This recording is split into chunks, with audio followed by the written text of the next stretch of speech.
Miqtë e mi, mirëdita dhe mirë se erdhët në transmetimin tonë të drejt për drejt, si çdo mesditë do jemi në shoqërinë e emisionit Me Zemër të Hapur, ku rikthehen temat, rikthehen edhe personazhet. Ndërkohë që do të rikthehet një ngjarje 8 prillit të vitit 2023, ku ekzekutohet në krevatin martesor Migena Kodra, gruaja e Erion Sinanit, ndërkohë që Kunati hyn në dhomën e gjumit, ekzekuton në prani të fëmijës vetëm 18 muajsh. Ndërkohë që vajza ishte me nënën në krevatin martesor dhe ekzekutimi i Migena Kodrës ka tronditur opinionin mbar publik, djali i familjes i Migenës ishte tek prindrit e saj. Ndërkohë, drejtësi për Migenën nuk ka rreshtur kurrë familja Kodra, babai, zoti Kasem, por edhe vllai së bashku me nënën.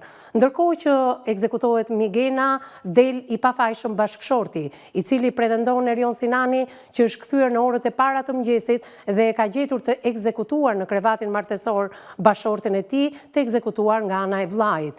Ky i fundit vetvritet, por ka shumë dyshime se kush është autori vërtet i kësaj vrasjeje, sepse në emisionin e nëntorit të vitit të kaluar, të 2025-s, ne kemi treguar që është hapur një pistë e re hetimi në lidhje me Erion Sinanin dhe ekzekutuesin e vërtet të Migena Kodrës.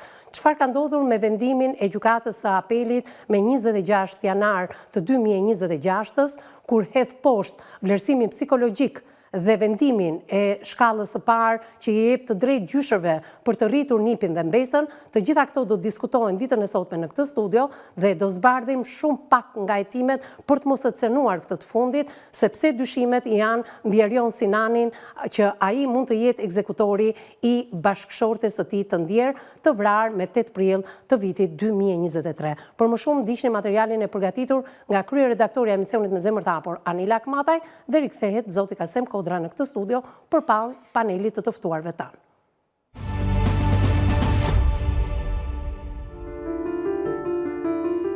Migena Kodra u vra nga Kunati teksa flinte gjumë në të njëjtin shtrat bashkë me të voglën e saj 2 vjeçare, ngjarje që tronditi opinionin publik.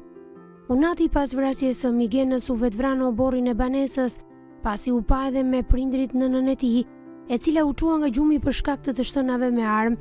Ajo asaj kohë pohoi në media se kishte shkuar menjëherë në dhomë, pasi kishte dëgjuar të sharën e besës, por njëkohësisht dëgjoi edhe të shtënën tjetër, momentin kur i biri vrau veten.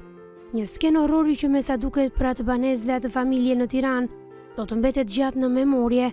Nga ana tjetër, mister mbetet e gjithë ngjarja, pasi arma e krimit është gjetur larg trupit të Kunatit të Migenës, por bashorti i Migenës pohoi asaj kohe se prej një viti nuk ka qenë në orët e natës në shtëpi, pasi ai punonte si taksist, turni 3, por i pyetur nga redaksia e emisionit Me Zemër të Hapur, asaj kohe ai pohoi se nuk ka pasur asnjë konflikt të mëparshëm që mund të krijonte qefmbetje deri në këtë pikë, por nga ana tjetër në një takim të ngushtë me familjen e Migenës, ku dhimbja dhe humbja e madhe e vajzës së tyre, nënë e 2 fëmijëve të mitur, ishte prezent.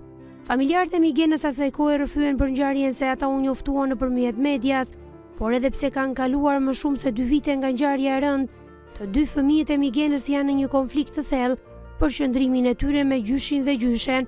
Nga njëra ani ati i Migenës Kasemi rrëfen se prej më shumë se 1 viti, ai po lufton ligjërisht me dhëndrin, sepse kërkon të kthejë në banesë fëmijët, te e njëjta banesë ku u vra edhe nëna e tyre. Me sa duket, gjykata ka vendosur që fëmijët të jetojnë me babain në seancën e fundit gjyqësore. Ndiqni rrëfimin.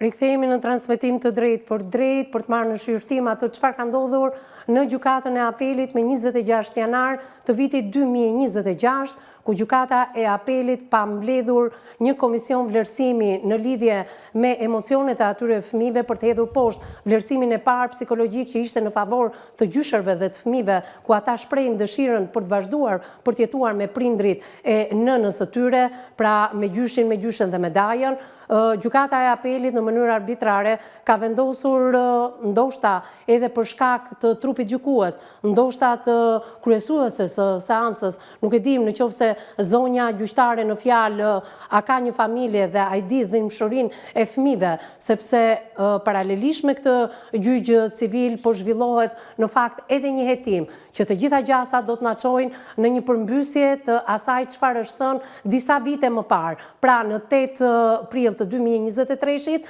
arma e krimit që qelloi veten pikërisht Kunati i Migenës, sepse ati ju la faj si ekzekutor i kësaj të fundit në shtratin martesor në prani dhe ka qëndruar prej disa orësh edhe vajza në prani të kufomës së nënës vetëm 18 muajshe dhe më pas vlerësimi psikologjik na çoi që vajza do të rikthehet dhe duhet të rikthehet në familje ku babai, të paktën emisioni me zemër të hapur ka qenë ekskluzivisht me këtë ngjarje, i ka pyetur të dyja palët kanë deklaruar në 2023-shin që vetë Erion Sinani kërkoi në atë kohë, nuk e dim se për çfarë arsye, t'i linte fëmijët tek ish vjerri dhe tek ish vjera dhe tek ish Kunati.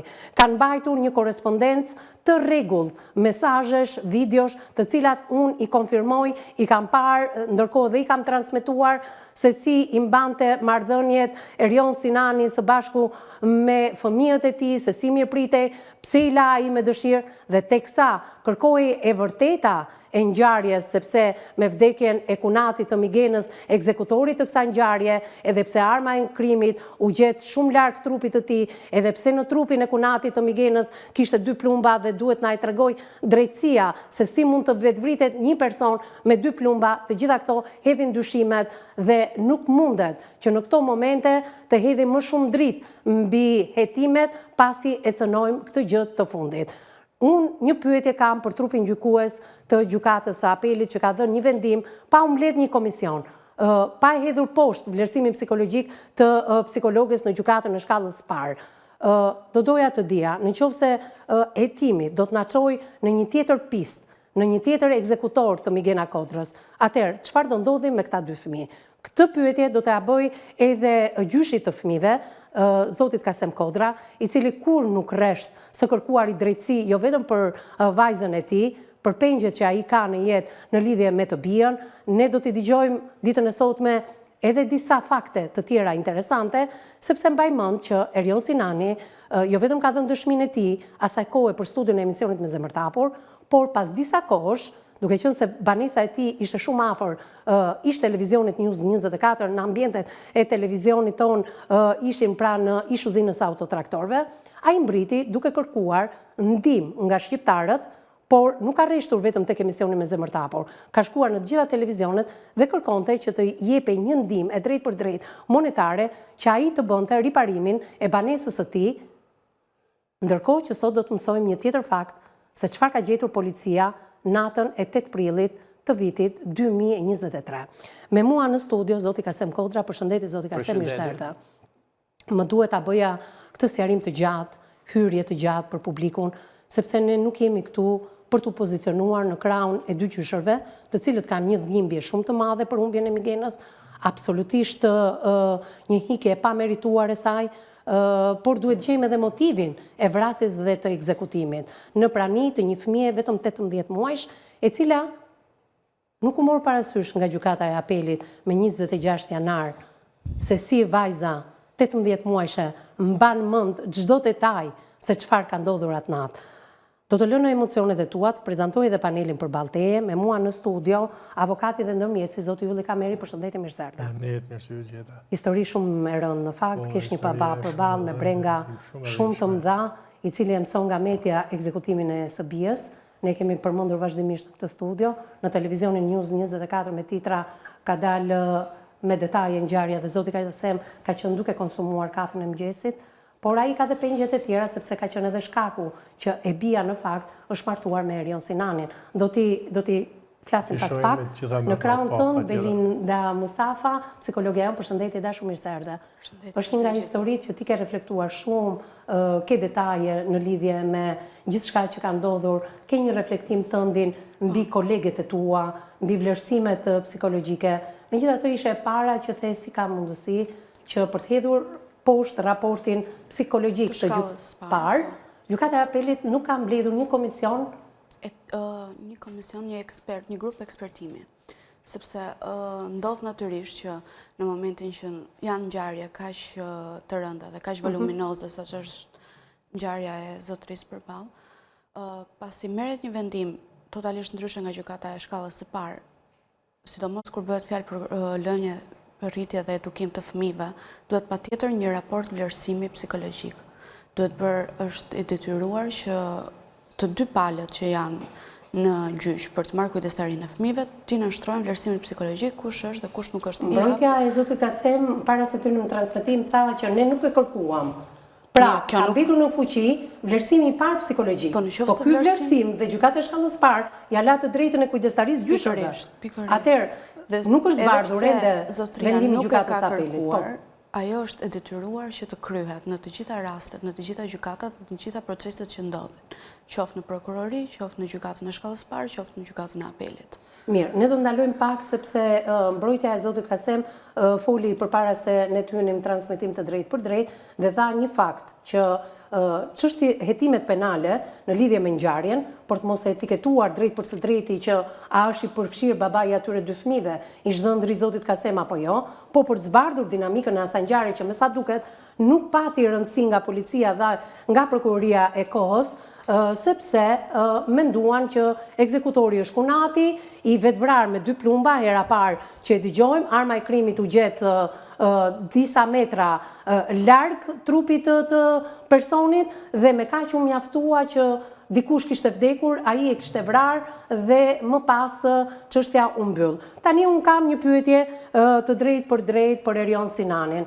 Erion, kur kemi folur bashkë drejt për drejt jashtë kamerave, por dhe në prani të kamerave, më ke thënë që fëmijët e mi do rriten tek gjyshrit. Është vendimi im si baba që fëmijët e mi të zëvendësojnë sadopak migenën tek prindrit të cilët e kanë humbur atë. Më pas, kur ata donin të zbulonin të vërtetën se çfarë ka ndodhur atë natë dhe rihapet çështja penale, ti menjëherë kalon në një sulm duke kërkuar fëmijët e tu. Tani, kjo pyetje vjen për Erionin. Unë do të mundohem që pas pak të lidhe me Erionin, por fillimisht do dëgjoj zotin Kasem Kodra në këtë studio. Zoti Kasem, data 26 janar ishte vështirë për ju. Shpresat ishin të mëdha, që ju do vazhdoni të ishit kujdestarët e atyre dy fëmijëve, përpara se dalim te ky vendim, pa e paragjykuar, por për ta analizuar. Edhe pse nuk është i zbardhur ende, do doja të dija si është gjendja e fëmijëve sot. Gjendja e fëmijëve është mjaft e mirë. Janë të qetë. Janë të qeshur. Kanë një bashkëpunim me ne. Sikur jemi prindër, jo gjyshët e aty. Sikur jemi prindër të aty. Por ka disa raste që fëmijë janë kujtojnë edhe Djali nuk ka qenë atë natë. Djali, çdo fundjavë unë e merri atje, se më thonë të vajzat që... Aktualisht djalin mos gaboj është 7 vjeç. Po, në mars, me 9 mars mush 7 vjeç. Po, në atë kohë ka qenë ndiku 4 vjeç e pak muaj. Pa mush 4 vite. Pa mbushur. Vajza 18 muajshe. Po, 18 e gjysmë, pra, djali atë natë nuk ka qenë në shtëpi. Nuk ka qenë, se çdo fundjavë unë e merja, se më thonë të goca, babi merre se nuk ndihmon. Nuk ishte ndihmë në familje. Nuk ndihmojnë, se edhe ky sa është i qikë, është i livishëm, sa dhe ata nuk dorojnë zhurmë, sa prandaj që merre se çdo fundjavë domosht që mbaronte kopshtin, çdo të prente, mas dite shkoj e merje, o ja çoj të dielën mas dite, o vinte e merrte vet. Edhe kështu që kush mban mend nga fëmijët më shumë? Shiko, djali ka dilemat e tij, atë natë nuk ka qenë, por ka dëgjuar bisedat dhe ka kuptuar që nëna ka ndruar jetë apo jo. Duke qenë se kalojnë edhe pranë varrit të saj çdo ditë. Unë që e prisja të me gjitha dhimin që më solli zotë Erion, duke mora parasysh si që duhet, sepse pra hitu të fëmijëve, të më të i rrijet qetë ata. Më dhimi të kishë unë, se dhimi nuk ma hek kush. Edhe dhimi që i ka ma i ma ka sjellë, as kush tjetër. Nuk, ata të boj pun hetosia, si qysh të ashe, por për mua, a i ma ka sjellë dhimin.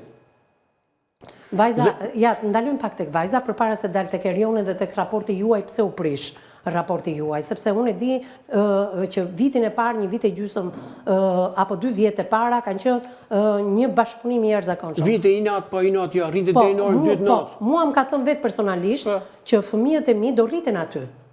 Ashtu është. Por pse ndryshoj, sepse ju rihapët edhe një herë hetimet dhe më vjen mirë për këtë gjë që e keni rihapur. Ajo është gjithçka. Që t'hidhni dritë dhe aty Erioni vihet në sulm duke kërkuar atë çfarë kishte ofruar vetë më parë. Por të dalim pak tek vajza.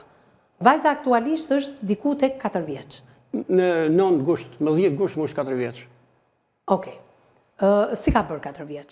Është pothuajse aq sa ka qenë i vllai kur ka ndruar jetë nëna. Çfarë tregon vajza në lidhje me detajet?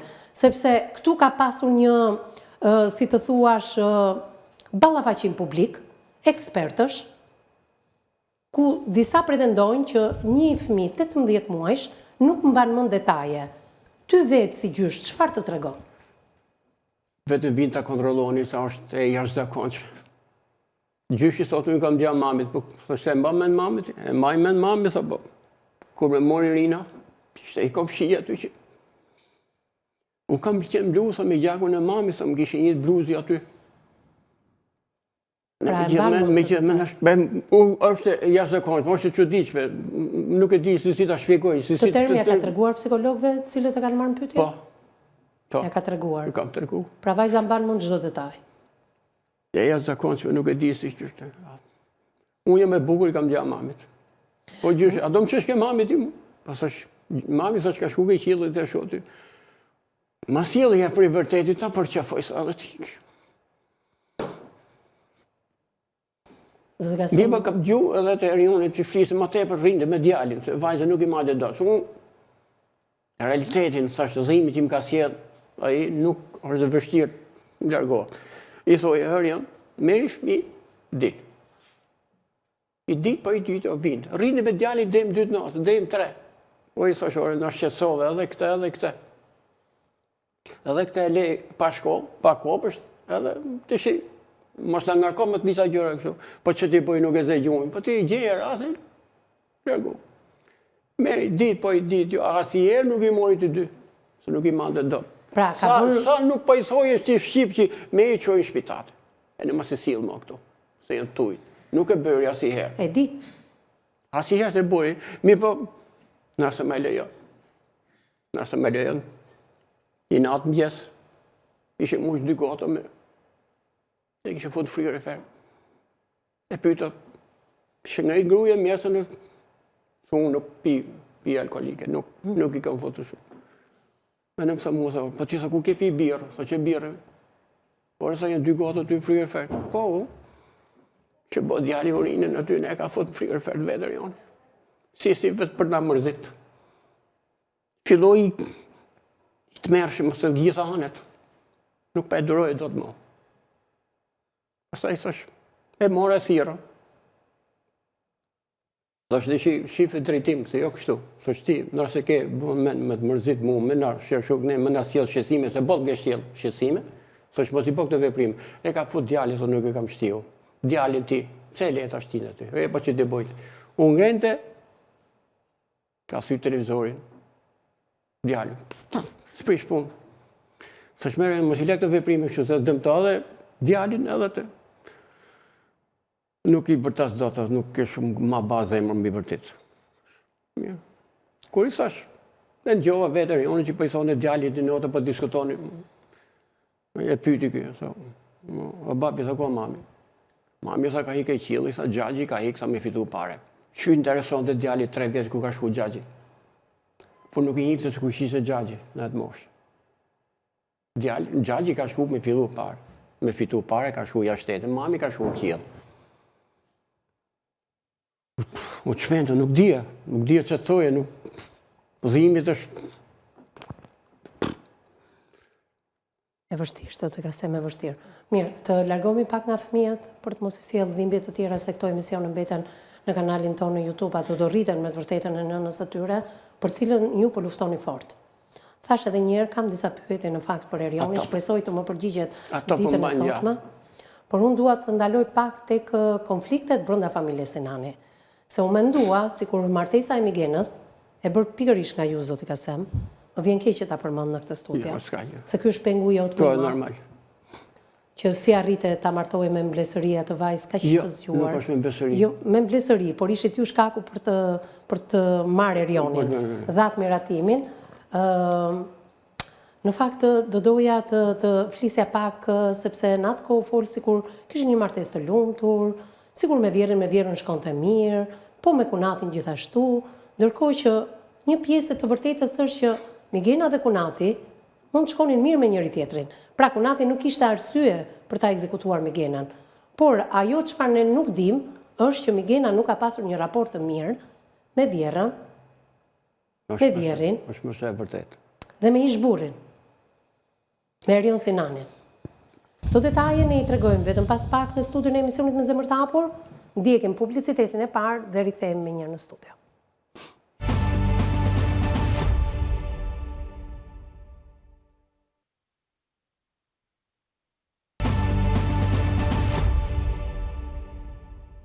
Mbas hapësirës së parë publicitare jemi drejt për së drejti në studion e emisionit Me Zemër të Hapur.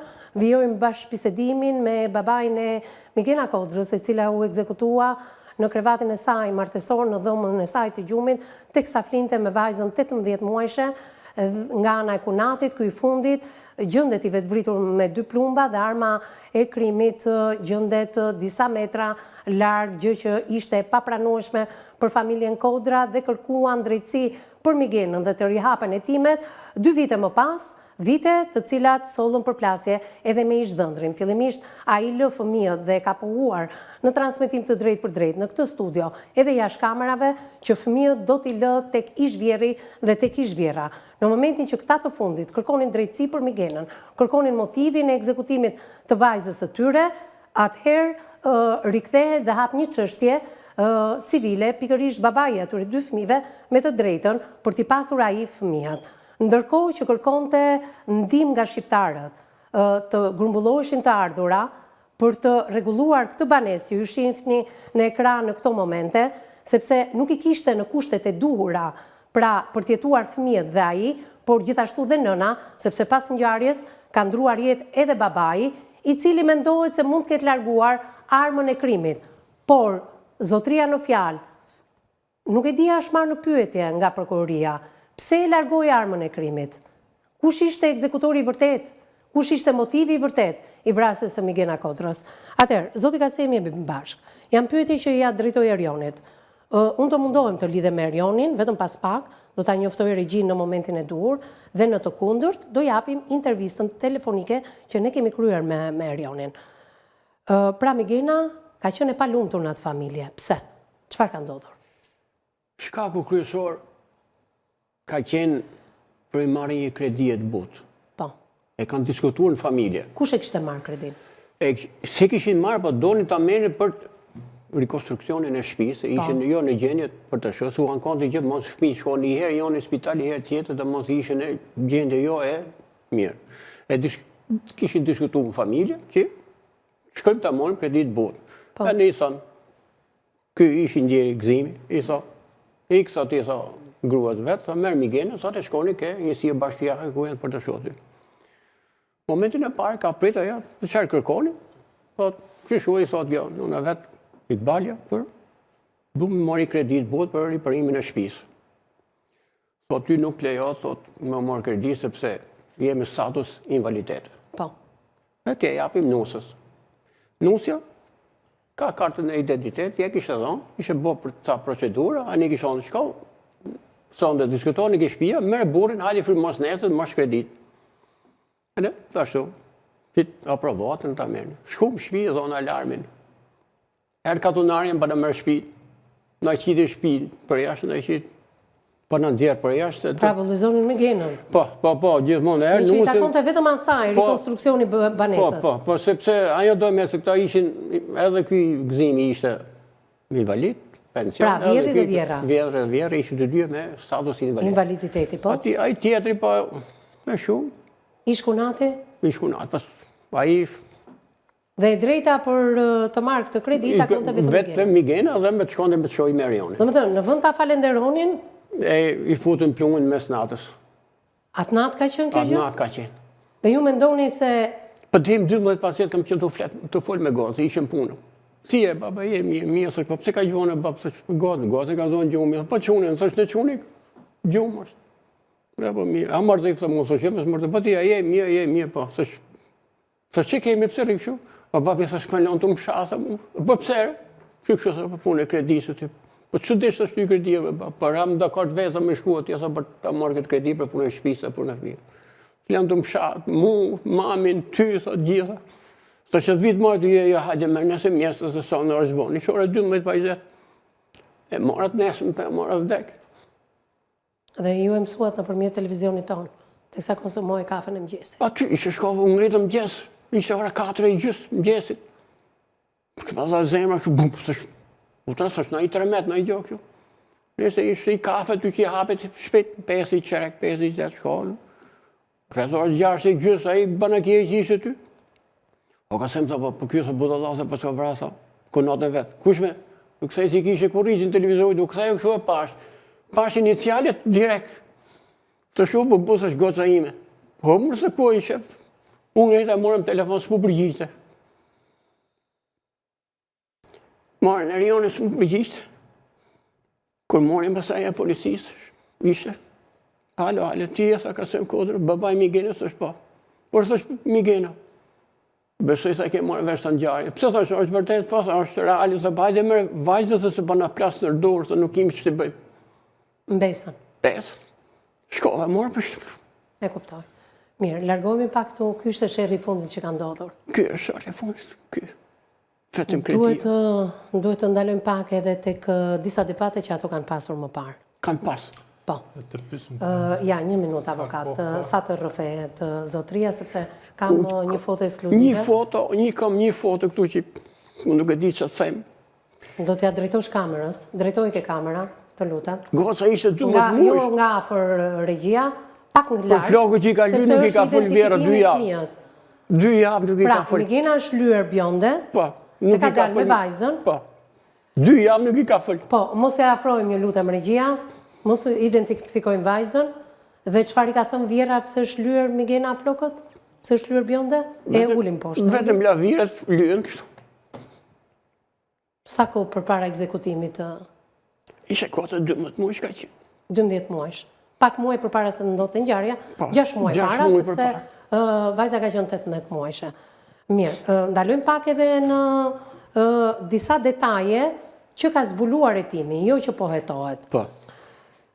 Trupi i Kunatit është gjetur me 2 plumba, e kemi thënë dhe në emisionin e kaluar. Dhe një person që vetë vritet, nuk mundet kurse si pas mbrojtjes tuaj dhe si pas hetimit, dhe si pas provave, që do bëj prokurori dhe OPG-ja, të gjenden 2 plumba në trupin e një të vetvrarje. Arma me cilin është kryer krimi dhe vetvrasja, ku është gjetur, zoti Kasem? është gjetë mbrapa shtëpisë i Kacolle. Bile dhe monedha janë gjetë në qati 34 milion lek. Monedha, lek shqiptare, 34 milion lek janë gjetë. Janë të thashu me dokumentacion nga policia shtetit. Kush i kishte fshehur ato monedha? Po normal që ato të shtëpisë i kanë fshehur. I kanë fshehur gjithë provat. Shiko, të gjenden 34 milion lek dhe të qosh nusën e djalit për të marrë kredi. Për të marrë një kredi, të vish pas vdekjes së Migenës, të kërkosh lek dhe të bësh thirrje gjithë shqiptarëve. Që ata fëmijë duhet të rikthehen në shtëpi, por nuk i kanë kushtet. Kjo është e papranueshme. Janë të sekuestruara këto para? I ka tërheqi më vonë, mas 2 muaj që i ka tërheqi. I ka tërheqi. A është marrë ndonjëherë në pyetje? Jo. Ish vjerri i Migenës? Vetëm që është marrë për momentin aty në rajon. Do më që i kanë marrë për me, i kanë lëshu, i majtja i orë i kanë lëshu, pas e i ka pruke shpia. Kurse mu neve si familje, për si ka qenë gjarë, si që është tek, si ka në rritë dhe këtu, zbës fjallë farë. Do me thënë, kush ka qenë shkaku që Kunati hynë në dhomën e gjumit? Një. A ka hyrë vërtet Kunati në dhomën e gjumit? Kush e ekzekutoi Kunatin, sepse ai nuk mund të vetë vritej me 2 plumba? Po të shikë, policia shu, da mund, e të shia, da mund, ashtu e ka thonë ato që e ka vra ky. A është e sigurt? Mirë po, nuk është e sigurt, sepse si bie do të vetë statë 2 me thikë. jo t'i biesh me plumb. I herë më zemër, i herë këto t'i dali plumbi ka. Po, është e vështirë. Po, dhe kush në fakt e ka quar armën tek një kasolle pas shtëpi? Janë fshi prova, nuk ka dalë gjurë më ta skujt. Po kush i fshiu këto prova? Nuk ka hetuar? Po normal që kjo është vetëm kjo vjera e gocës, vetëm kjo është dëshmitare e sakt për çdo gjë. Tani, ti mendon se është Kunati ekzekutori? Jo, kurrë. Kurrë. Është vështirë të përcaktosh. Megjithatë unë e kam lënë hetusisht i shohut të gjë. Akor, rreth orës 12 e çerek, 23:45 minuta ti ke folur me Migenën. Dhe ngjarja do ketë ndodhur midis orës 2 dhe orës 4 të mëngjesit. Po. Dhe ende nuk e dim orën e saktë. Orën e saktë. Sepse ky gëzimi ka thonë domthonë është vrarë në orën 2, kurse kjo ki ka lëmruar njerëzit e vet 4, ka lëmruar njerëzit e vet jeni mos më lëmrua as ambulanca, as polici qysh tek po vetëm njerëzit e vet. Pse kaq me vonesë? Është se ka lëmruar kush? E kanë lëmruar njerëzit, ka lëmruar motrët e veta kjo. Ti kështu shumë ka bova ki, po hajde se kanë motrët e veta ose çuni motrës vet, s'është morën pyetje i çuni motrës vet. Domthonë ka lëmruar, nuk është fut fare brenda. Po ka lëmruar direkt ambulancën, polici që kanë ardhur 6:30. Nga ora 2 deri 6:30, shiko sa kohë kanë pas. Ndoshta edhe zoti Erion ka pas kohë me ardhmë e vrarë mu largu. Edhe këtë gjë e mendoni? Ja kam lënë hetusisht. A kanë ndonjë detaj nga biseda e fundit, se bisedën e fundit e ndjera ka pas me ty, rreth orës 23:45 minuta. 2 deri në 4 orë përpara se të ndodhte ngjarja. Po. Mban mend ndonjë detaj? Pra kush ishte personi që e kishte sharë, e kishte bullizuar, e kishte poshtruar? Normal që vjerë. Vjera, po tjetër? Po aty me atë diskutojmë se aja ishte gjithmonë, me atë kishte konflikt gjithmonë. Po Erioni çfarë qëndrimi kishte mbajtur? Nuk ka qenë aty fare. Nuk ka qenë aty fare. Nuk ka qenë ishte në punë. Ishte në punë. Domthonë i thash më thosh ti, ajere telefonit Erion, nuk më hap sa bab. Do thash këtë debat që bën me këtë, pse s'mor Erion, e ka marrë sa telefon, po nuk më hap. Qartë. Mirë, deri në çpik janë hetimet. Po shkohet drejt një finalizimi si mendon? Që ka prova të reja dhe si themi do të ka? Ka, atë do maj me qik pak si... Më kam besim. Ti ke besim. Tani, fillimisht, thash edhe njerë duhet jem transparente me veten, por me ju edhe me publikun. Erioni më ka thënë që fëmijët do t'i lë tek ish vjerri dhe tek ish vjera. Si kujtim të Migenës. A shumë ka thonë edhe muaj, po nuk doli ashtu se thonë. Unë pa ju se nuk kam kushkoj. Unë pa ju nuk kam kushkoj. Ini krau djatë, sepse unë nonën e kam këtë ditë e kam nonën invalid. Është vetëm kjo çështje, domosdoshmë vetëm për të mbyllur këtë. Nga ajo që kërkova më hetusi të zbardhët e vërteta. Do të thënë, në momentin që ai mësoi që u hapën hetimet, në atë moment erdhi dhe kërkoi fëmijët e tij. Ësakt. Aty u bën ndarja juaj përfundimtare. Po. Ashtu ka qenë. Është më së saktë. Po. Unë do pres në këto momente, do mbajmë pak qetësi, se na ka ndodhur në këtë studio që teksa është dëgjuar zëri i të ftuarve imi, personat kanë dëgjuar zërin dhe kanë mbyllur telefonatën. Do doja në këto momente të lidheshim me Erion Sinanin për t'i bërë disa pyetje Erionit. Bie zilja në transmetim.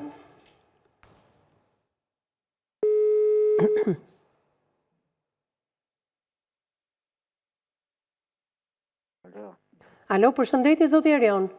Përshëndetje.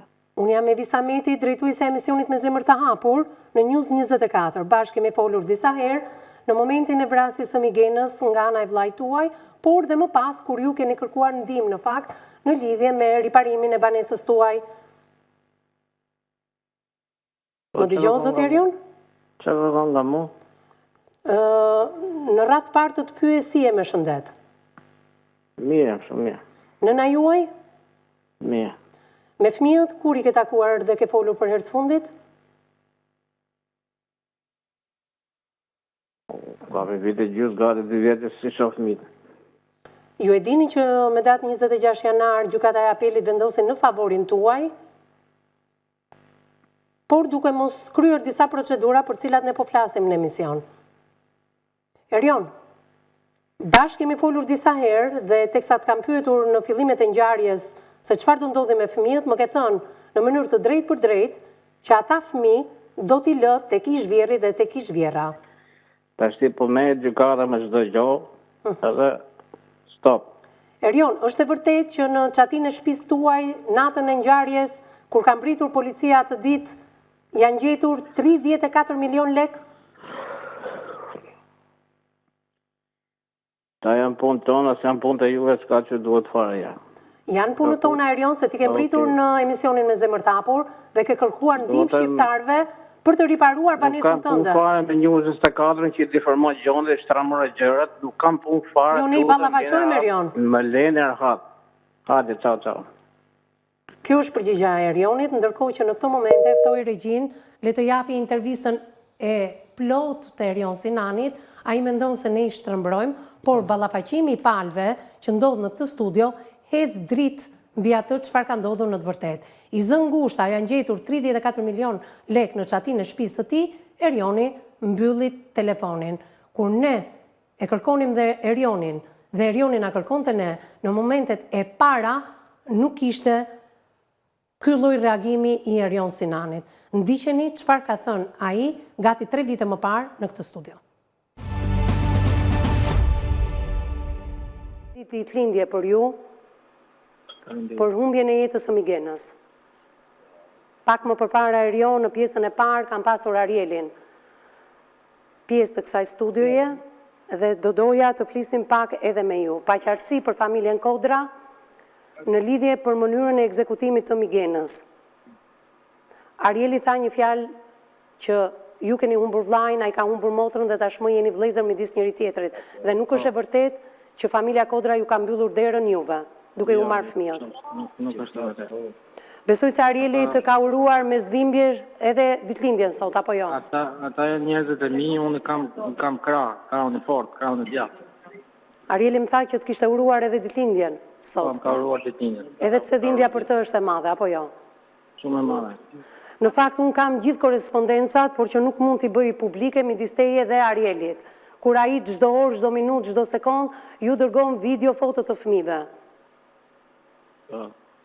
Gjendja e fëmijëve, ke shkuar, i ke takuar Erion, si është? Shumë mirë. Shumë mirë.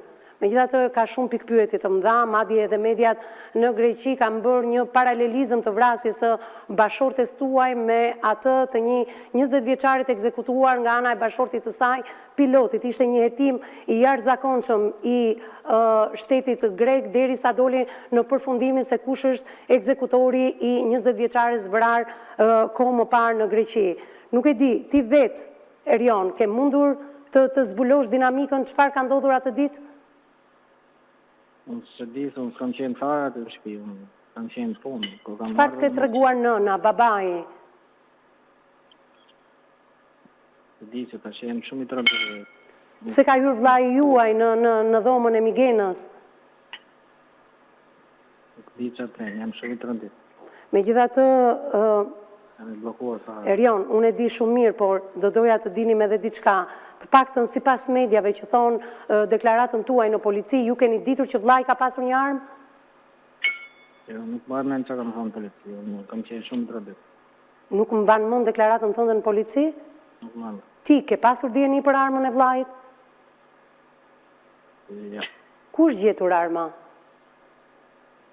Që di se s'kam qenë në shtëpi fare. Po ke pyetur Erion apo jo?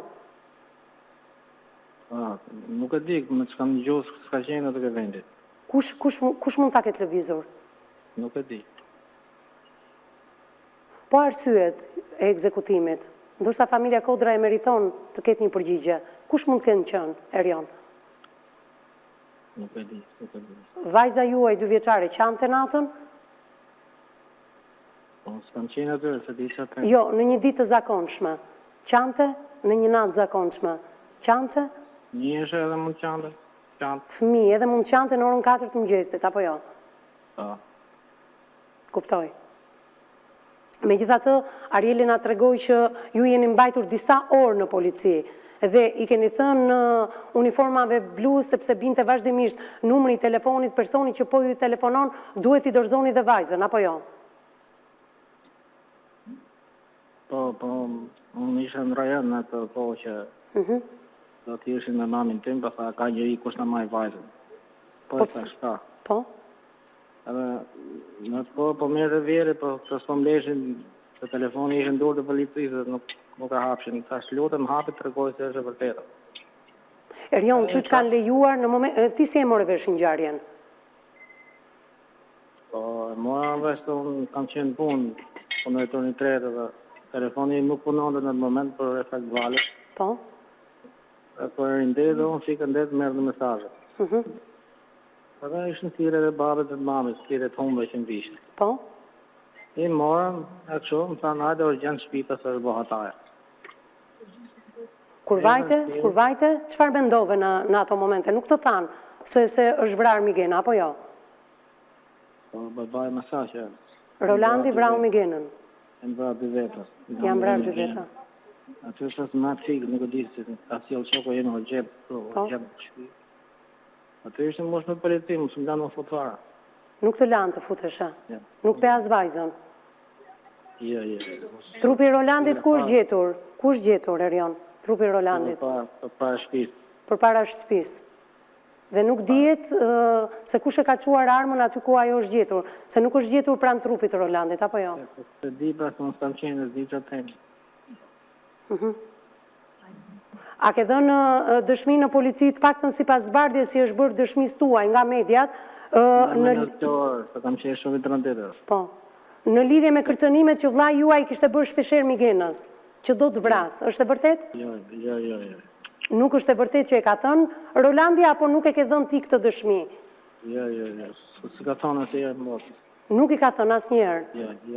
Ai ka qenë shumë, ka shkuar shumë mirë, nuk ka pasur.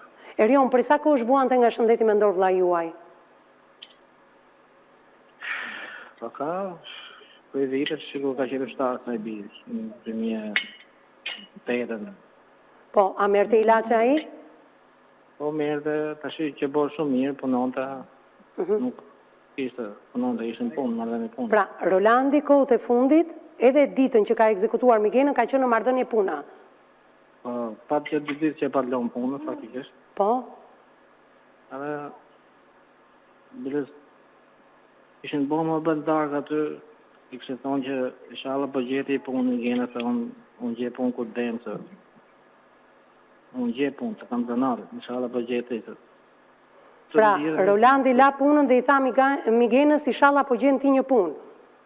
Janë e kështë lodhë, po më bëtë darkë, si shbën familjarët. Si ka qenë marrëdhënia e Rolandit edhe Migenës? Po, mirë ka qenë. E mirë, nuk kam pasur asnjëherë konflikte me njëri tjetrin? Jo. Jo? Kuptoj. Ju, me sa më tha Arieli, kishit diskutuar për të darë një banesë tjetër për grumbulloni të gjitha parat, apo jo? Të ardhurat tuaja. Po, ata po punojshin, maq fort sa në vllaja, ne unë këte, edhe që të rregulloheshin jetën fëmijëve, gjithë ne, domethënë, ja që u prek çdo gjë, po çfarë. Erion, punonte Migena? Migena nuk punonte, po kërkonte punë. E po i vinte mundësia e dorës. Për efekt fëmijëve doni punë shtetin, ja po ja që fëmijët kanë pushim çtu në ditë. Ju kishit programuar, me sa më tha Arieli, që Arieli të merrte djalin ditën e premte me që një ishte pushim edhe dita e hënë, dhe ju t'i bashkoheshit familjes Kodra në fundjavë. Po. Erion, pse kishe zgjedhur të punoje natën si taksist? Kishe zgjedhur natën sepse fëmijët e vegjël kanë nevojë për kujdesje, jo smore, një temperaturë, ditën, një vizita, jo kontroll kliniku. Kush do t'i çonte, unë do t'i çoj. Edhe pra ne punojë natën që ditën të ishën ngërishmëri për fëmijët. Nuk të jetë një lejën punë kështu sa jetë. Po. Morën fëmijët kontrollohen. Erion, megjithatë, familja Kodra do një përgjigje, besoj se drejtësia në Shqipëri duhet t'i japi një përgjigje, policia duhet t'i japi një përgjigje, dinamikën, arsyen e gjithë shkaj që ka ndodhur. Besoj se ju do jeni gjithmonë pranë uniformave blu në gatishmëri për të dhënë çdo informacion që ju keni. Po, patjetër.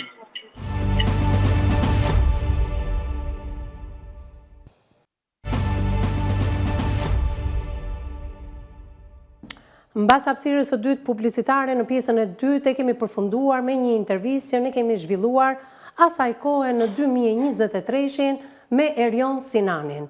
Çfarë ndryshimi rrëfimi i Erionit në 2023 nga një djalë i urtë me përgjigje të shkurtra në një arrogancë që ne ndoqëm po në pjesën e dytë ku mendonte dhe akuzoi televizionin News 24 që shtrembron të vërtetën. Erion, e di që do ta ndjekësh këtë emision në kanalin ton zyrtar në YouTube. Edhe në qoftë se nuk do ta ndjekësh, do të sigurohem që ky emision të vinë në numrin tënd në të cilin të telefonuam. Duhet të dish Erion vetëm një gjë. Shtrëmbrimi i të vërtetës ndodh pikërisht nga ballafaqimi i palëve. Njëra palë e ti, në qoftë se e ke shtrëmbruar ti të vërtetën, këtu bijem dakord të gjithë, dhe tjetra palë është e familjes Kodra, e cila ka qenë në këtë studio vazhdimisht, por që në intervistën e 2023 ke pohuar çdo fjalë të kësaj familje. Në qoftë se ka ndryshuar rrethanat, jemi këtu Erion për të dëgjuar edhe ty. Dhe jo për të hedhur balt mbi punën e gazetarëve, sepse po bëjmë punën më mirë se sa po e bën edhe gjykata. Po dëgjojmë të gjitha palët, po japim dhe po bëjmë pyetje, të cilat marrin përgjigje Erion Sinani vetëm nga ty dhe nga familja Kodra. Vetëm ti e di të vërtetën dhe duhet i japësh përgjigje familjes Kodra. Po ta them edhe sot në 2026, 3 vite pas ngjarjes. Këtë pyetje e ke në intervistën e plot dhe të kam thënë që drejtësia duhet i japi përgjigje kësaj familje, po kryesisht edhe ti Erion. Ne të kemi bërë pyetje se i ke kërkuar shqiptarëve ndihmë monetare, ku vetë policia ka gjetur në shtëpinë tënde 34 milion lek. Kur policia i ka gjetur këto para, pse kërkoje ti ndihmë tek shqiptarët për të riparuar shtëpinë tënde dhe për t'i marrë ata fëmijë të cilët me dëshirën tënde të plot i ke lënë tek Ishvjera dhe tek daja i tyre. Ti e ndoqe intervistën tënde. Daja vazhdimisht, çdo të premte, pas kopshit, merrte djalin për ta rikthyer përsëri ditën e diel. Dhe çdo fundjavë, ti vetë Erion Sinani, së bashku me të ndjerën, shkonit në familjen e këtij burri fisnik. Vetëm kaq mund t'i them Erion Sinanit. Shtrëmbërimi i të vërtetës është dëshmia jote e dhënë para 3 vitesh në këtë studio. Faleminderit Erion, shpresoj të më telefonosh shumë shpejt dhe të tërheqësh fjalët që sapo the. Avokat, pyetja ime vjen e drejt për drejt. Si ka mundësi një person që ka zgjedhur të punojë natën, taksist, në shërbim të qytetarëve, çuditërisht, ky taksisti pa telefon, se si e bënte punën e taksistit pa telefon, nuk ka pasur thirrje nga familja e tij, por i ka parë ato më pas se sa ndodhi ngjarja. Pra, familja më telefonoi vazhdimisht, thotë Erion Sinani, mua thirrje telefonike të tyre më kanë ardhur me vonesë. Është hapur një hetim, por unë nuk mund të shprehem dot gjatë në këtë studio. Po. E dëgjova besoj versionin e të dyja palëve. Po, unë dëgjova me vëmendje zotin Kasem edhe konstatova një fakt me shumë rëndësi që vajza tim Migena ka aplikuar për kredi dhe i më tha që e kuptova sikur i është miratuar kredia. Edhe realisht tesha Jo, plotëson të kushtet, nuk ishte miratuar. Kishin bërë kërkesën. Një natë përpara vrasjes. Po, edhe unë e kuptova sikur është miratuar, domethënë kredia. Domethënë kështu e kuptova unë. Kredit e buta miratohen nga Këshilli Bashkiak dhe ti e di shumë mirë. po. Por në listën, në njësinë administrative, i plotësonte kriteret vetëm Migena. As i zhvjeri, as i zhvjera. E kuptova. Edhe normalisht arsyet financiare edhe pasurore janë arsyet e para për cilat mund të kryhet një vrasje edhe nuk kuptohet domethënë shkaku, mënyra, dinamika e procesit. Pra shumë rëndësi ka pas që të kuptojmë se çfarë ka ndodhur nëpërmjet këqyrjes vendit ngjarjes të bërë nga oficerët e policisë gjyqësore të komisariatit përkatës edhe të kishin Migena është gjetur në krevatin e saj së bashku me vajzën. E dyta, Kunati është gjetur në obor i ekzekutuar me 2 plumba. dhe u mendua si vetvrasje dhe arma është lëvizur dhe është gjetur shumë metra larg shtëpisë në një kasolle të braktisur. Është shumë e rëndësishme që zoti Kasem dhe zoti Arion të kishin një dokument për sa i takon kthyrjes vendit ngjarjes, fotot vendit ngjarjes, mënyrës dinamikës me cilën është kriju vendi ngjarjes. E dyta, krijimi i situatave nëpërmjet dëshmitarëve rezulton shumë i pa vërtet, du të themi, edhe i pa besueshëm, pasi me dëshmi nuk mund të krijosh një vendngjarje, dhe nëpërmjet dëshmive autori gjithmonë përpiqet që të kamuflojë edhe të përcjell elemente dyshimit tek persona anësor, tek persona që nuk kanë lidhje me të, tek fakta apo rrethana të cilat nuk lidhen me ngjarjen. Siç është edhe rasti i telefonatave të humbura, rasti i thirrjeve të ardhura me vonesë, rasti i mos leximit mesazheve në kohën e duhur, e tjerë, pra janë dinamika domethënë që ndodhin në një vendngjarje, edhe autori gjithmonë është një hap përpara të tjerëve. Diçka me shumë interes është gjetja e një shumë parash prej 34 milion lekësh në banesë, dhe menjëherë të kujtohen ngjarje kur personat, oficerët e policisë gjyqësore janë përfshi në kamuflimin apo mbulimin e gjurmëve të vendit ngjarjes. Pse janë gjetë 34 dhe jo 44, jo 54, jo 74? Sepse mund të ndodhi domethënë që të ndahen domethënë shumat, edhe të ndryshojnë domethënë vendi ngjarjes, të ndryshohet domethënë komplet faza dhe mënyra e hetimit, mënyra e drejtimit të procesit hetimor.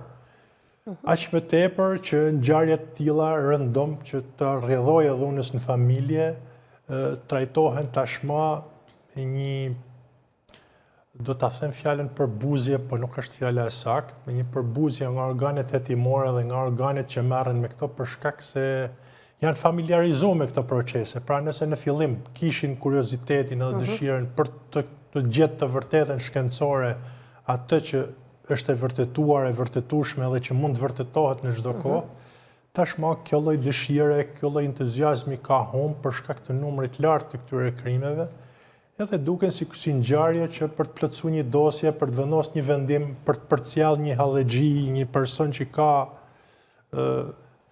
që është viktimë e veprës penale, edhe duke e përcjellë pa e thirrë në gjyq, pa i njoftë të drejtat, pa i caktuar avokat, pa i caktuar një psikolog, pa i dhënë ndihmën e duhur, që ai ta trajtojë të paktën të drejtën e vet me objektivitet. Edhe më keq shkon ngjarja kur në kushtet e një dhimbshmërie të madhe tashma kthehet në një proces familjar. Do i majun fëmijët, do i mashti fëmijët, kush do i majnë, si do i majnë, pse do i majnë, ku rriten më mirë, ku s'rriten më mirë. Pra në vend që të jetë një debat konstruktiv, tashma ngelet një debat e bëri gjyqtari, se bëri gjyqtari, e bëri psikologu, se bëri psikologu, ishte, si ishte.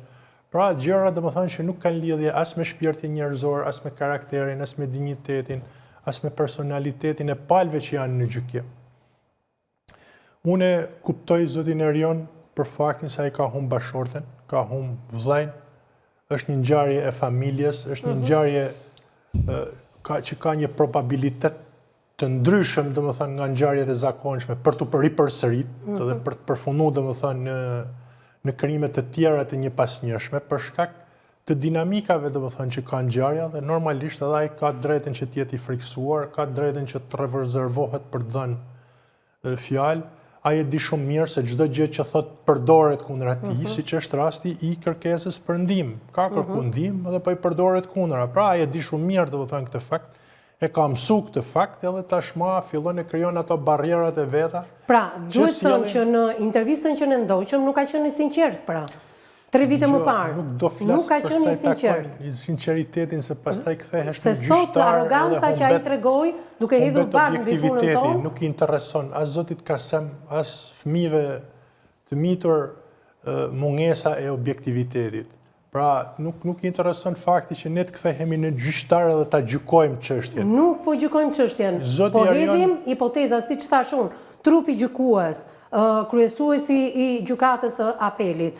A është nisur edhe nga, nuk e di ka qenë zonja, apo ka qenë zotri, që është nën, a është familjare, a është grua, se kemi të bëjmë edhe me një vrasje të një gruaje, që është ende pa motiv, që mbrojtja e Zotit Kasem ka çuar provat mjaftueshme që kjo ngjarje nuk është hetuar, që po hetohet, që ka pjesëtar të gjallë të kësaj familje Sinani, që ndoshta mund të dinë të vërtetën dhe dinë edhe motivin. Prandaj këta fëmijë nuk mund të shkojnë dot tek babai, i cili ka lënë me dëshirë dhe ti e dëgjove. Mirë pra, se kemi, shiko, ndajmë pa gjykuar gjykatën e apelit, se nëse ne s'do kishim besim te gjykata e apelit, këtë emision nuk do ta kishim zhvilluar me datën 3 nëntor të 2025-s. Nuk po flas për besimin e gjykatës së apelit. Kemi një vlerësim psikologjik, pra gjykata e apelit nuk ka kërkuar riekspertim tjetër. Dhe unë dua të dim mbi ç'baza ka vendosur që ata fëmijë i merren gjyshërve që i është lënë dhe ka korrespondenca me babain, i është lënë me miratimin e tij të plot dhe kur rihapën hetimet, ky baba i kundërpërgjigjet duke i marrë fëmijët. Pra unë po t'i lë fëmijët për të mbyllur gojën dhe po t'i marr si hak marrje kur hapen hetimet. Jo, nuk mund ta trajtojmë. Tani po ngrej pyetje. Nuk mund ta trajtojmë domethënë në këtë formë. Po si? Diçka duhet të kemi parasysh që sidoqoftë një vendim gjykate, sido që të jetë ai, edhe kur është tërësisht i padrejtë, respekti ndaj autoriteteve gjyqësore duhet të jetë absolut. Pse? Sepse gjyqtari ka hedhur tokën e zezë, tokën e vdekjes për mi shpatulla. Pra, ai mban një përgjegjësi që nuk është e lexueshme nga salla, nga publiku, nga ato që lexojnë vendimin. Ajo toga e zezë përfaqëson vdekjen. Ato shiritat janë thjesht për ta gjallëruar domethënë, por toga e zezë kur e hedh për mi shpatulla, këtë domethënie ka. Nuk është diçka e thjesht. Është një gjyqtar që është betu domethënë diku. Po. Ka një qëndrim solem ndaj ngjarjes. Ka një qëndrim tërësisht të palidhur me palët. Lëre rrëshfetin, lëre korrupsionin, lëre shtrembërimin e të drejtës. To janë elemente që ai do i paguajnë në një formë apo në një tjetër në jetën e vet. Avokat, duhet të ishte bërë riekspertimi apo kemi të njëjtin raport vlerësimi psikologjik? Ne nuk njohim raportin psikologjik. Nëse raporti psikologjik... Po ta themu raportin psikologjik. Raporti psikologjik i gjykatës së shkallës së parë që mbeti në fuqi edhe në gjykatën e apelit, fliste për një atashim të fëmijëve me gjyshrit. Dhe gjykata e shkallës së parë merr një vendim që gjyshrit duhet të jenë kujdestar. Por të mos harrojmë që në emisionin e datës 3 nëntor të vitit kaluar, 2025, vetë daja i fëmijëve i ka afruar ish-kunatit Erion Sinani një banesë në dispozicion ku të shkojë të rri me fëmijët e tij. Dhe këta fëmijë të mos rikthehen tek skema e krimit. Atëherë, nuk e di nëse kemi domethënë një objekt pa dije që është një objekt i veçantë që është heqja e përgjegjësisë prindërore. Jo, ka takime. Nuk kemi pra. Ka takime babai. Që do të thotë me legjislacion në mënyrë absolute babai sido që të jetë ushtron përgjegjësinë prindërore. E dyta, akti i psikologjik që gjithmonë ka për qëllim interesin më të lartë të fëmijëve, ka verifikuar atashimin, ka vendosur dhënat përkatëse dhe një gjyqtar në gjykatën e apelit kundër gjithë këtyre ngjarjeve, domethënë vendos. Një trup gjykues, nuk është një gjyqtar i vetëm. Është gjithë trupi. Janë 3 gjyqtar pra. Janë 3 gjyqtar aty. Shiko, çështjet familjare. Po kur merret një vendim, a e vën veten, është i ftohtë kaq i ftohtë është ligji dhe trupi gjykues, a e vë veten kur e merr këtë vendim edhe në rolin tënd si prind edhe si unë thash në supet e një gjyqtari është toga e zezë. Kuptova. Pra, përfaqëson drejtësinë sublime, vdekja është më e larta drejtësi. Lindja edhe vdekja. Kaq. Po, tashti, kjo është ana konceptuale. Pastaj, se si zhvillohen gjyqjet, edhe se sa njerëzore domethënë krijon marrëdhënie. Po bëjnë një pyetje tjetër, paralel me gjyqin civil po bën edhe ca hetime dhe ndosja shumë shpejt do çohet për gjykim. Ky vendim gjykate, se po flas kështu. Ky vendim gjykate do shkojë të ekzekutohet tek përmarruesi gjyqësor. Pra palët kanë të drejtë që nëse fëmijët sillen edhe nuk i përgjigjen atyre kërkesave që kërkon procesi atashimit, ta godasin për pavlefshmëri. Jo, që këta do zbardhet vendimi dhe do ta çojnë në gjykatën e lartë, kjo nuk diskutohet.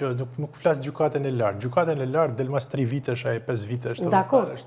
është proces tjetër, vonesa, domethënë, e asaj togës së zezë mbi shpatulla, domethënë mbi shpatullat edhe të qytetarit, ëse. Po pikërisht pra, sepse domethënë normalisht zoti Kasem jo, them që nëse hetimet do zbulojnë diçka që përfshin pjesëtarët e familjes që janë gjallë si nani, çfarë ndodh avokat? Këta fëmijë do shkojnë dhe do rrinë dhe do kujdesen nga këta persona të cilët i kanë vrarë nënën. Ka njësi, ka strukturat posaçme, ka njësi të cilët kujdesen për sa i takon mbrojtjes së fëmijëve, ka gjykatat të cilat mund të marrin urdhra mbrojtje, domethënë në ekzistencë të këtyre fakteve, pavarësisht se çka ka vendosur një trup gjykuese në gjykatën e apelit, pra ka mjete mbrojtëse ligjore që marrëdhëniet familjare të trajtohen në mënyrë urgjente pa cënuar interesin më të lartë të fëmijëve. Nëse një provë e re del, ajo mund të paraqitet menjëherë në proces gjyqësor, mund të paraqitet domethënë në gjykatën e apelit, apo varet domethënë te faza e gjykimit, sepse normalisht kërkohet një avokat i specializuar për sa i takon çështjeve familjare. Sepse çështjet familjare janë burimi i gjitha çështjeve më pas. Prandaj e pyeta zotin Kasem, a është miratu kredia? Në çfarë faze domethënë ndodhej? Ishte thjesht në fazën e aplikimit, nuk ishte miratuar. Sa ishte shuma që ishte fshehur, domethënë, sepse ne pam me video një oficer policie që fshehu gzhojën e vendit ngjarjes në një vrasje. Po. Pa pse mos të ketë një oficer policie që fsheh gjysmën e lekëve për të ndryshuar domethënë autorin. Po mund të jetë domethënë kjo, pra kjo zoti Kasem me një logjik të fortë dhe me objektivitet. Akuzës Erion Sinani që po shtrembron të vërtetën avokat, sepse ne vetëm pyetje kemi hedhur në studio. Ne po flasim me objektivitet. Nuk as po e mbroj dhe as po akuzoj. Kemi ngritur disa pyetje. Erion Sinani me zë, me figurë, gati 7-8 minuta dëgjoj intervistën e tij dhe deklaroi që ju e shtrembroni të vërtetën. Tani, si shtrembroi të vërteta, duke pyetur Erionin vet?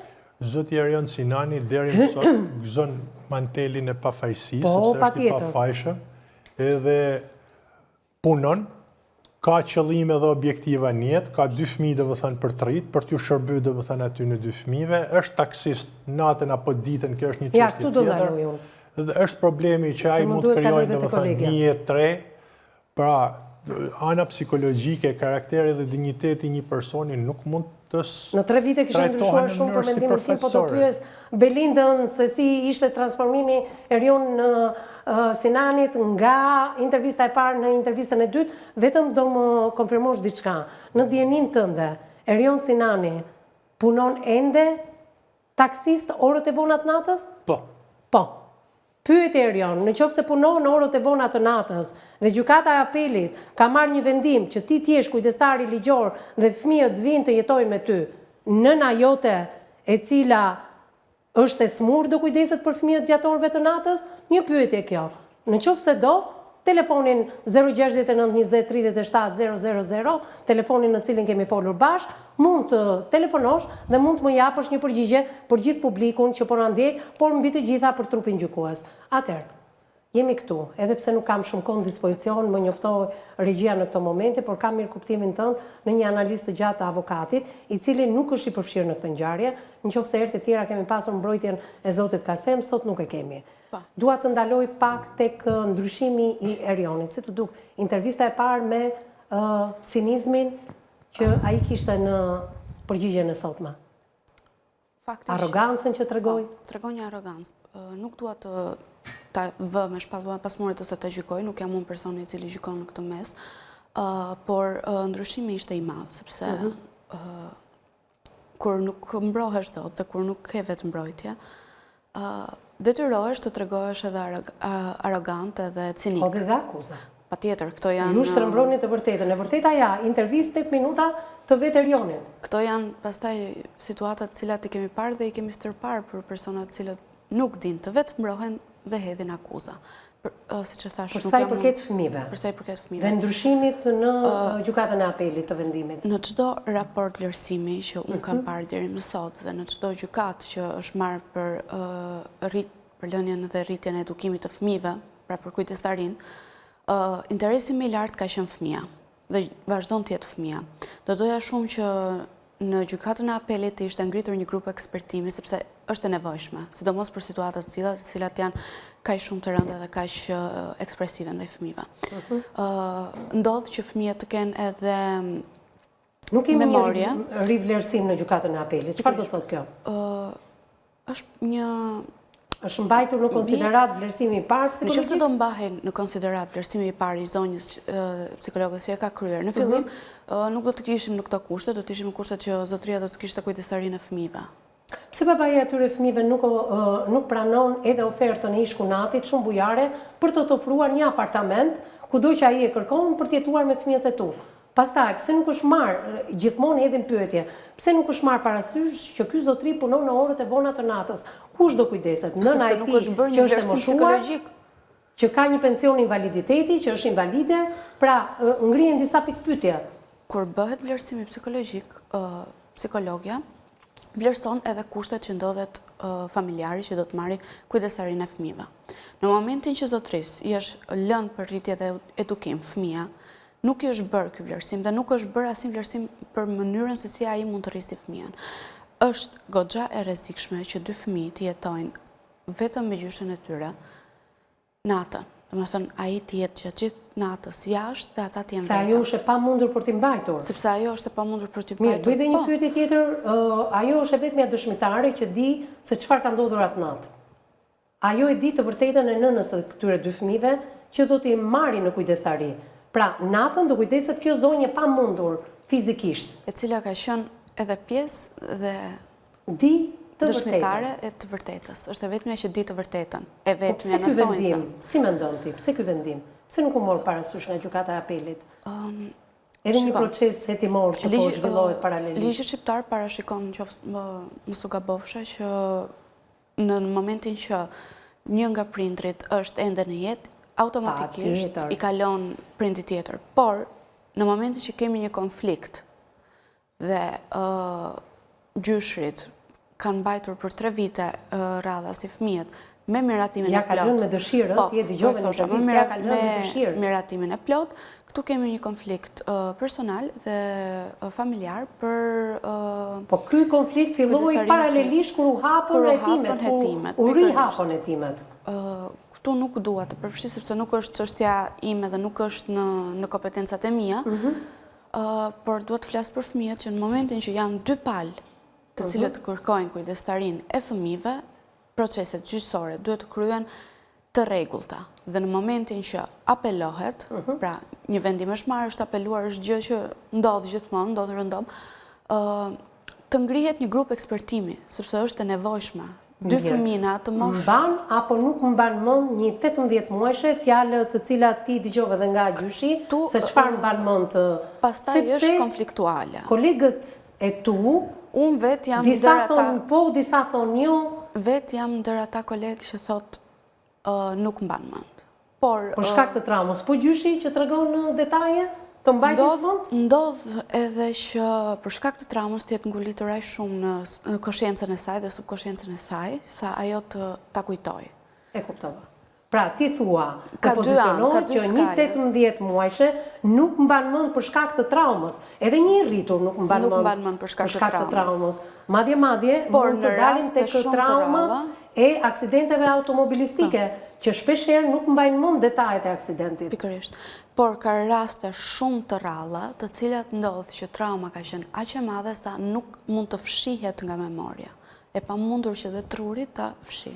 Pra, vajza sot është 3 vjeç. Pas pak muajsh bën 4. Ajo thot edhe emrin e zonjës që e ka ndihmuar dhe mban mend edhe detajin se si ishte ngjitur nënës së saj. Vajza dhe ka dëgjuar në biseda e sipër dhe qartë. Mund të ndodhi dhe kjo. Po, mund të ndodhi. Pra, nuk i përjashtojmë asnjë nga rastet, edhe për faktin që mund të ketë harruar, për faktin që e ka dëgjuar, por edhe për faktin që trauma ka qenë aq e madhe sa nuk është fshirë kurrë. Ju falenderoj të dyve për prezencën në këtë studio dhe për komentet tuaja me shumë vlerë, zoti Kasem, përpara se ta mbyllim këtë emision. Kemi kaluar çdo limit të mundshëm. Te kamera përballë teje, çfarë do t'i thojë ti Erion Sinanit sot? Pas edhe deklaratës që dha drejt për së drejtin në këtë studio. Sa është në gjendje i vetëm që shërbehet në fëmijë. Po pse i vetëm? Ka ndihmën e nënës. Nëna ka nevojë për vete. Po mund të marrë një partnere tjetër. Mund ta marrë, po prap nuk është në atë gjendje. Se nuk do të shërbes siç i shërben nëna ati. Se njëri të shkojmë shkollë, tjetrin kopësht. Kanë orare të ndryshme. Njëri do të mësoj se do 2 orë djalit, unë rriun për natë me djalin në shkollë, 2 orë. Do të shkruaj, do të shoh, do t'ja shpjegosh. Gocat qanë aty më tonë. Pra, sa i aftë është ai që ti mbaj, ti përballoj do të fëmijë. Apo po vetë puna do shkoj? Patjetër. Për mua është absurditet, domthonnë që ai t'ju përgjigjet në kohë Se Erioni ka një vit e gjysmë pa i kontaktuar fëmijët. Ka dashur ka ik vetë. Ka dashur dhe ka ikur vetë. Vendimin e shkallës parë e kishte. Po. Që shtunën ti takonte 6 orë, të dielin 6 orë, nuk vinte. Po mirë, në qoftë se ai do t'i kërkoj fëmijët pas këtij transmetimi, ju jeni bashkëpunues me Erionin që të viti takoj? Nuk kam qenë kurdoherë. Okej. Kam pas kundërshtim atje. Është dëshirë, o thashë me gjithë dhimbin që më ka sjell, se aty ja dedikoj dhimbin, le të vi. E kam prit. Unë kishe prit se njerëz me ngushëllime ke shtëpia ishte në rresht. Mirë. Gjithsesi, ky vendim i gjykatës së apelit do marrë formë të prerë, përmbaruesi do ta ekzekutojë me dëshirë, pa dëshirë të atyre fëmijëve. Ti do bashkëpunosh me Erionin për të shkuar për t'i takuar fëmijët. Po s'bëhet fjalë. Nëse dëshiron ai, po s'dëshirojë, do me zorë nuk vetë. Ti do zbatosh vendimin e gjykatës, edhe nëse ai nuk dëshiron, nuk ka mundësi. Mënyrës si po reagon? E qartë. Faleminderit zoti Kasem, faleminderit edhe ju që na keni ndjekur drejt për së drejti në ekranin e televizionit News 24. Bashkë ndahemi këtu për të u ritakuar në ditët në vijim. Deri atëherë miru takofshim.